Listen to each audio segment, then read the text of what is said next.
बिल्कुल ये ऐसा प्रतीत होता है कि सामाजिक न्याय, विकास, सुशासन के लिए आंधी चली। हमारे नेता ने, जो माननीय मुख्यमंत्री नीतीश कुमार जी ने जो काम किया है, काम के बल पर जो है यहाँ मतदान हुआ रहा। जेडी को जो स्ट्राइक रेट रहा बिहार में, तो बिल्कुल ये तो 99%।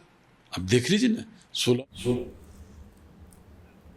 तो ये देखिए लगातार अलग अलग नेताओं के स्टेटमेंट्स आते हुए। मेरठ से अभिषेक हमारे साथ, हमारे सहयोगी जुड़ गए हैं। अभिषेक, जरा बताइए मेरठ की स्थिति, रामायण के राम वहां से आगे चल रहे हैं, क्या स्थिति अभी पहले मेरठ की बता दीजिए।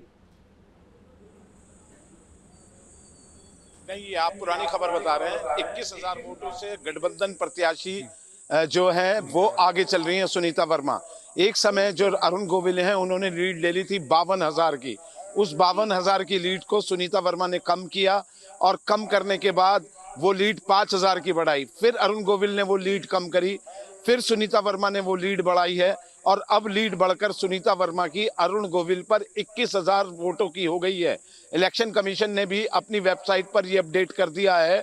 और इधर जो अभी घोषणा हुई है, क्योंकि इलेक्शन कमीशन की जो अपडेट आ रही है और जो यहाँ अनाउंसमेंट हो रहा है उसमें 3 राउंडों का अंदर है। ये पीछे चल रहा है यहाँ का अनाउंसमेंट, और जो इलेक्शन कमीशन दे रहा है 21,800 वोटों से सुनीता वर्मा इस समय आगे चल रही हैं। और ये लगभग 20 बता रहे हैं यहाँ हो चुके हैं।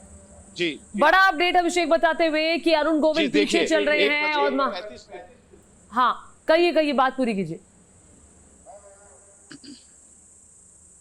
अभिषेक, आप जी मैं बता रहा हूँ 21,000 वोटों से पीछे चल रही हैं। और देखिए जब अभिषेक, आपसे सवाल ये है कि जिस तरीके से अखिलेश यादव ने मेरठ में लगातार प्रत्याशी बदले, भानु प्रताप वर्मा, फिर अतुल प्रधान और उसके बाद सुनीता वर्मा, क्या स्ट्रेटेजी काम कर गई वहां पर?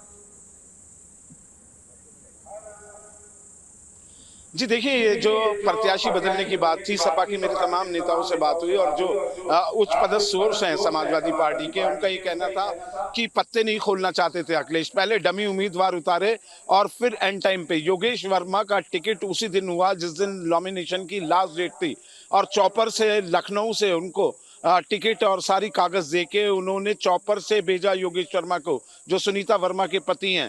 योगेश वर्मा पर एक मुकदमा चल रहा था। योगेश वर्मा को ये डर था कि अगर वो चुनाव में खड़े हुए तो प्रशासन उन्हें जिला बदर कर सकता है, और उसकी फाइल डीएम की टेबल पे रखी थी।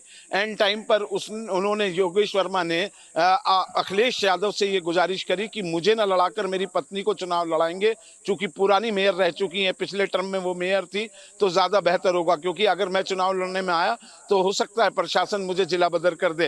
तो इस नाते ये रणनीतिक चेंज किया गया। और जिस तरीके से अमरपाल शर्मा बेहतर चुनाव लड़े हैं बागपत में, हालांकि वो पीछे चल रहे हैं अभी, लेकिन सुनीता वर्मा ने 52,000 की लीड काटकर, जो अरुण गोविल ने लीड ले ली थी 11 साढ़े 11 बजे तक, अरुण गोविल जो है 52,000 की लीड ले चुके थे, लेकिन उस लीड को खत्म करके 21,000 की लीड चढ़ाना, और वक्त हो रहा है 1:45 बजे का, ये अपने आप में एक बहुत कमबैक है, बड़ी कमबैक है गठबंधन के लिए।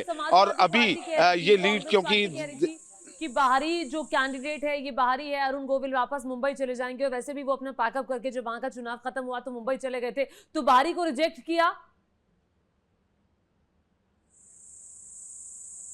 जी कुल मिलाकर हाँ बिल्कुल। देखिए, लेकिन बीजेपी के जो अपने वोटर्स हैं उन्होंने वोट की, लेकिन वोट प्रतिशत कम रहा है। हर विधानसभा में जो बीजेपी का वोटर है वही कम माना जा रहा था। मैं शुरू से इस बात को कह रहा हूँ कि काफ़ी लोग घूमने के लिए गए थे, यहाँ से हिल स्टेशन सारे बुक थे, और एक जो फ्राइडे को पहले और दूसरे चरण में जुम्मा ध्यान में रखते हुए शायद चुनाव आयोग ने जो पहला 19 अप्रैल को हुआ और 26 अप्रैल को मेरठ में हुआ, इन दोनों डेट्स में फ्राइडे पड़ रहा था। फ्राइडे के बाद सैटरडे संडे, ये 3 दिन की जो छुट्टी थी, उससे वोटिंग परसेंटेज पर खासा असर पड़ा है। और बाहरी की जो आप सवाल कर रही हैं उसने कहीं ना कहीं ये बहुत बुरी तरीके से असर किया है। और दूसरा, बीजेपी के अंदर फूट रही यहाँ पर ये देखा गया, अरुण गोविल का एक व्यवहार बहुत रूड व्यवहार माना गया, खुद बीजेपी के नेताओं से उनकी बनी नहीं है। और यही एक वजह रही कि जो उत्साह बीजेपी के कार्यकर्ताओं में जब चुनाव होता है, हम यहाँ लगातार देख रहे हैं कि एक उत्साह कार्यकर्ता जनरेट करते हैं, वो उत्साह इस बार चुनाव में नदारद था। और यही वजह है कि फाइट बहुत जबरदस्त फाइट हुई, और कुल अंतिम जिस दिन नामांकन की डेट थी उस दिन कैंडिडेट सपा का फाइनल हुआ और उसके बाद मुश्किल से 15 से 17 दिन मिले चुनाव प्रचार को। 30 से 35% मुस्लिम आबादी है, लेकिन इस बार के चुनाव में एक भी मुस्लिम प्रत्याशी मेरठ में नहीं देखने को मिला। क्या ये फॉर्मूला भी समाजवादी पार्टी के पक्ष में गया वहां पर? जी बिल्कुल, ये समाजवादी पार्टी की ये कोशिश थी और उनको ये फीडबैक था कि अगर मुस्लिम प्रत्याशी दिया तो इलेक्शन मुस्लिम हिंदू में तब्दील हो गया तो फिर मुश्किल हो जाएगी, इसलिए मुस्लिम दावेदारों को उन्होंने सिरे से नकार दिया था और साफ मना कर दिया था। एक सीट दी कैराना में और एक जो संभल में वहाँ पर सीट दी। कांग्रेस ने एक दानिश अली को दी और एक दी सहारनपुर में इमरान मसूद को। उनकी लीड बहुत ज़बरदस्त चल रही है इमरान मसूद की, शुरू से ही पहले राउंड से वो लीड बना के चल रहे हैं। तो ये स्ट्रेटेजी थी। कांग्रेस ने मुस्लिमों को खेला, सिर्फ एक इकरा हसन जो कैराना में वो भी लीड लेके जा रही हैं, उनका ऊपर दाव खेला क्योंकि वो पढ़ी लिखी एक लड़की थी, इस वजह से समाजवादी पार्टी ने उनके ऊपर दाव खेला। लेकिन कहीं भी समाजवादी पार्टी ने वेस्टर्न यूपी में ज़्यादातर टिकट पिछड़ी जातियों को दिए। पूरा कॉम्बिनेशन जो जातीय समीकरण था, सोशल इंजीनियरिंग, उस सोशल इंजीनियरिंग को ध्यान में रखते हुए ये टिकट का वितरण किया और उनकी रणनीति काफ़ी कारगर लग रही है।